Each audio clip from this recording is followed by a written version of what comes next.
दोस्तों, शराब घोटाले में अरविंद केजरीवाल को आजीवन जेल में रखने की प्लानिंग में सीबीआई ने मोदी जी को लपेटे में ले लिया है। दिल्ली शराब घोटाले में या घोटाले के मामले में सीबीआई ने जो चार्जशीट फाइल किया है उसमें मोदी जी के बहुत ही खास भाजपाई गवर्नर का नाम सामने आ गया।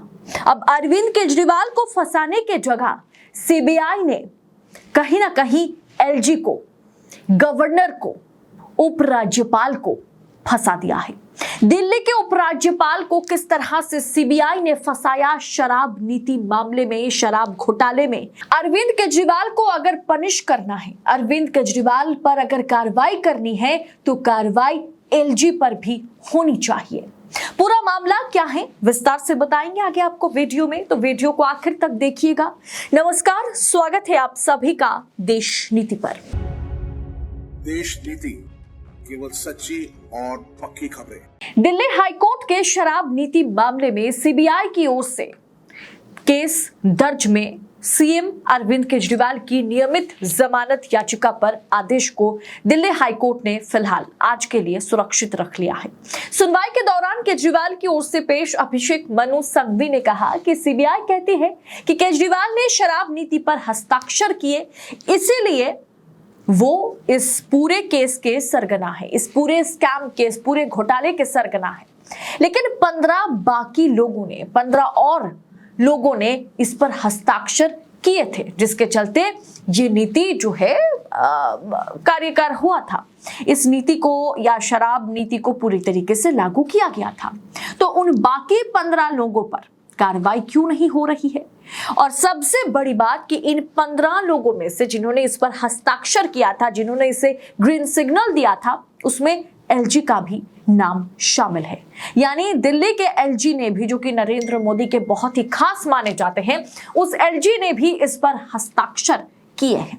सीबीआई की इस दलील के मुताबिक एलजी पूरी तरीके से फंस चुके हैं। सीबीआई के इस दलील के मुताबिक एलजी को आरोपी बनाना चाहिए।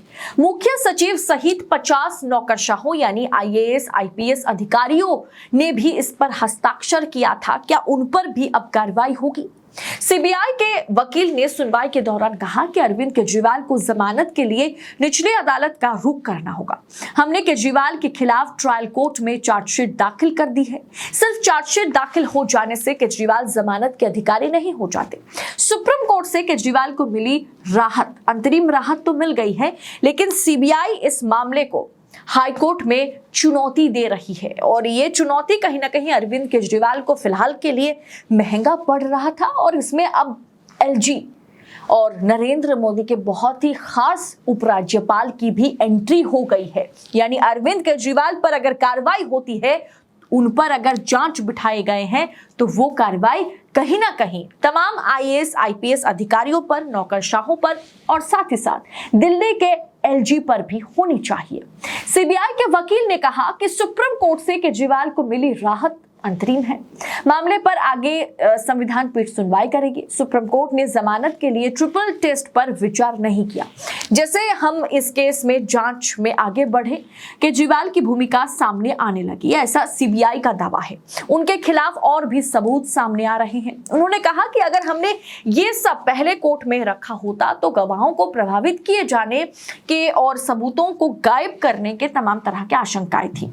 केजरीवाल समेत सोमवार को जिन 6 लोगों के खिलाफ चार्जशीट दाखिल की गई है, उनमें 5 को गिरफ्तार नहीं किया गया। सिर्फ और सिर्फ 6 में से 1 केजरीवाल को गिरफ्तार किया गया है, जिसे लेकर के सुप्रीम कोर्ट में भी तमाम तरह के सवाल का जवाब जो है ईडी को देना पड़ा था कि केजरीवाल को कहीं राजनीतिक फायदे के लिए केजरीवाल को जेल में डालने की या उन्हें राजनीति से हटाने की कोशिश तो नहीं हो रही है। और सबसे बड़ी बात कि अब अगर केजरीवाल पर कार्रवाई होगी तो चार्जशीट में जिन 15 लोगों ने हस्ताक्षर किया, हस्ताक्षर के बेसिस पे अगर सीबीआई जांच कर रही है, सीबीआई अगर चार्जशीट पेश कर रही है, तो फिर उस चार्जशीट में नाम कहीं ना कहीं एलजी का भी होनी चाहिए। उनकी गिरफ्तारी के बाद सीबीआई का कहना है कि और भी सबूत, केजरीवाल को गिरफ्तार करने के बाद केजरीवाल के खिलाफ और भी सबूत मिले हैं। केजरीवाल की गिरफ्तारी के बिना जांच पूरी नहीं हो पाती। सीबीआई ने कहा कि केजरीवाल की गिरफ्तारी के बिना शराब नीति घोटाले की जांच पूरी नहीं हो पाती। जरा सोचिए दोस्तों, पिछले 1.5 साल से मनीष सिसोदिया जेल में बंद है। ईडी अभी तक उनके खिलाफ सारे सबूतों को इकट्ठा नहीं कर पाई। सारे सबूतों को जो है ईडी अभी तक कोर्ट के आगे नहीं रख पाई। वहीं अगर बात संजय सिंह की करें तो संजय सिंह को रिहा कर दिया गया है। उनके नाम को जिस तरह से उछाला गया था उससे कहीं ना कहीं अब वो बचते हुए नजर आ रहे हैं। और अरविंद केजरीवाल जो कि विपक्ष के सबसे बड़े नेता के तौर पर देखे जा रहे हैं, उस अरविंद केजरीवाल को पूरी तरह से तोड़ने की कोशिश क्या राजनीतिक पटभूमि को देखते हुए किया जा रहा है? अगर शराब नीति घोटाले में कोई गड़बड़ी हुई है, अगर शराब नीति एक बड़ा घोटाला है तो बिल्कुल उसकी जांच होनी चाहिए। लेकिन 1.5 साल से मनीष सिसोदिया जेल में है, 2 साल से लगभग वो जेल में है। पिछले 6-7 महीने से अरविंद केजरीवाल जेल बाहर करते हुए नजर आ रहे हैं। फिलहाल एक बार के लिए वो बाहर आए थे, जेल में वो फिलहाल नजर आ रहे हैं। लेकिन सीबीआई हो, ईडी हो, सबूत इकट्ठा नहीं कर पा रही है। वजह क्या है? और दोस्तों वहीं पर अब एलजी का नाम सामने आ गया। एलजी का नाम सामने आना मतलब कहीं ना कहीं बीजेपी सरकार, केंद्र सरकार, जिनके इशारे पर एलजी काम करते हैं, या कह सकते हैं आप कि दिल्ली सरकार को परेशान करते हुए नजर आते थे, उन्होंने भी इस घोटाले पर हस्ताक्षर किया था। सोचने वाली बात यह है कि इस घोटाले में जिनका नाम सबसे पहले आया था वो अरबिंदो फार्मा के मुखिया जो हैं, वो बीजेपी को जेल पहुंचते ही ईडी के शिकंजे में आने के बाद बीजेपी को एक मोटी रकम जो है इलेक्टोरल बॉन्ड के जरिए देने का सबूत सामने आया था। अब सोचने वाली बात यह है कि क्या भारतीय जनता पार्टी के तमाम लोग जो हैं इसमें शामिल है इस घोटाले में? क्या एलजी ने जानबूझकर इसमें हस्ताक्षर किया था?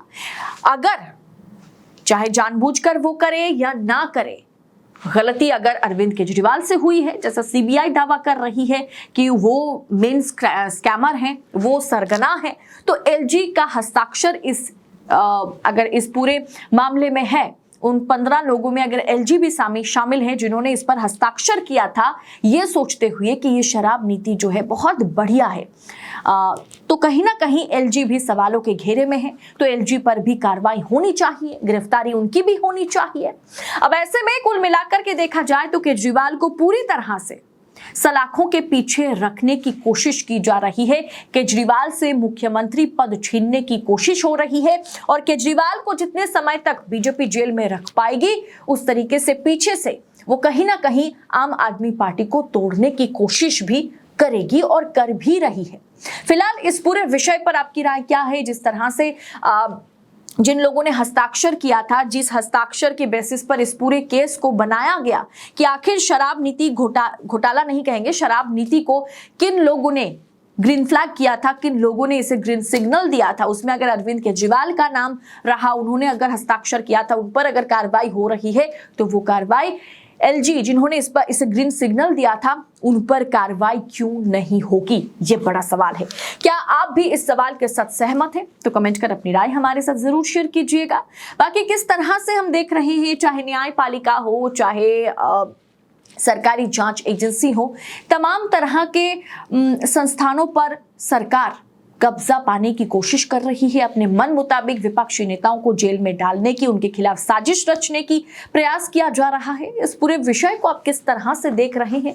कमेंट कर अपनी राय हमारे साथ जरूर शेयर कीजिएगा। बाकी ऐसी तमाम खबरों को पड़ताल के साथ पाने के लिए देश नीति को सब्सक्राइब करें। फिलहाल इस रिपोर्ट में इतना ही, जल्द होगी आपसे मुलाकात। बहुत बहुत शुक्रिया। जय हिंद, जय भारत।